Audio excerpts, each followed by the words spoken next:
আজকের ভিডিওতে প্রত্যেককেই স্বাগত জানাই। বন্ধুরা, এই গাছগুলোর গ্রোথ দেখুন। এই গাছে আমি একটি সিক্রেট খাবার দিয়েছি। নর্মাল খাবার বটে, গাছে দিলে পাতা চকচকে হয়, বর্ষায় প্রচুর পরিমাণে ফুল ফোটে। বর্ষায় সাধারণত গরম এবং অতিরিক্ত বৃষ্টির কারণে আমরা এই গাছের সঠিক যত্ন নিতে পারছি না। এর কারণে পাতা হলুদ হয়ে যায়, কুঁড়ি ঝরে যায়, ফুল ফোটে না, নানান সমস্যা দেখা দেয়। তো এর জন্য কিছু টিপস শেয়ার করব। অতিরিক্ত বৃষ্টির পর যখন রৌদ্র শুরু হবে, মাটি শক্ত হয়ে যায়, সে সময় মাটি সামান্য খুঁড়ে নেবেন। মাটি আলগা রাখতে হবে, তবেই খাদ্য সঠিক গ্রহণ করতে পারবে গাছগুলো।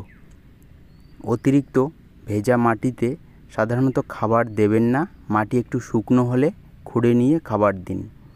শুকনো মাটিতে আমি একটি তরল খাবার দিয়ে এই গাছগুলোর গ্রোথ বাড়িয়ে নিয়েছি, সেটা বলবো।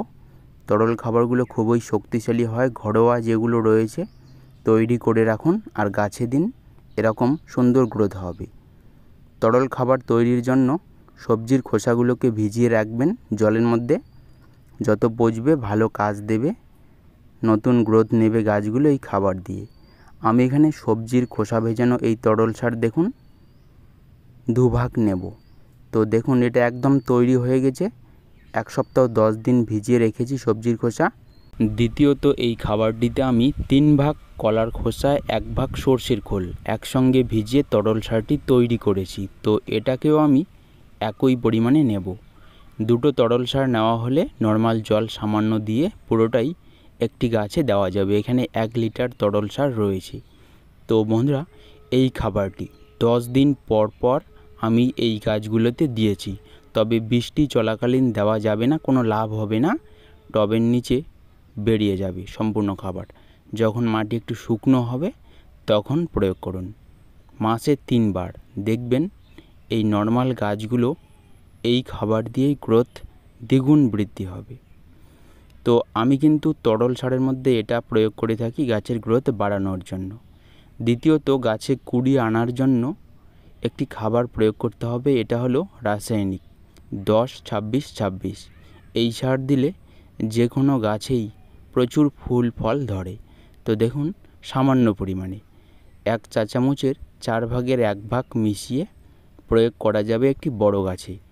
পাতা যদি সামান্য হলুদ হয়, ম্যাগনেসিয়াম সামান্য দিয়ে এই খাবারটি তৈরি করুন। 10-26-26 সার আর সামান্য ম্যাগনেসিয়াম আমি এখানে মিশিয়ে তরল সারের সঙ্গে গাছে দিয়ে থাকি প্রচুর ফুল ফোটানোর জন্য।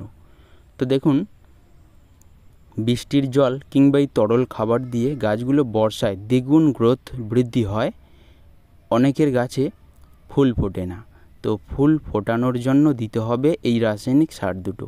কোনো ক্ষতি হবে না। বর্ষাকালে মিক্স খাবারের পরিবর্তে সামান্য এই নর্মাল খাবার দিয়েই গাছে ফুল ফোটানো যায়। তো এই হলো বন্ধুরা সিক্রেট খাবার।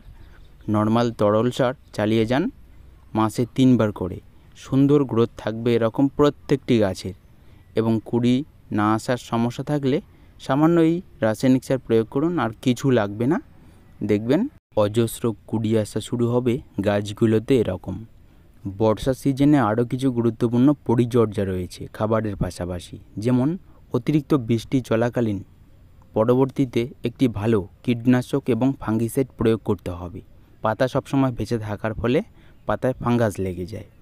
পাশাপাশি অতিরিক্ত বৃষ্টির পর যেসব টবে জল জমে যাচ্ছে, ড্রেনেজ হতে পারছে না, সেই সব গাছগুলোকে শেডের নিচে রাখতে পারেন।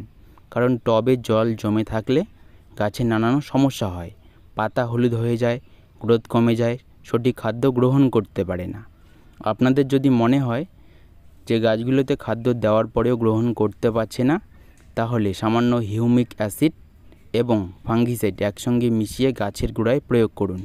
কারণ শেকড় পচা সমস্যা থাকলে এগুলো দিলে দ্রুত ঠিক হবে, গাছগুলো সঠিক সময়ে খাদ্য গ্রহণ করতে পারবে।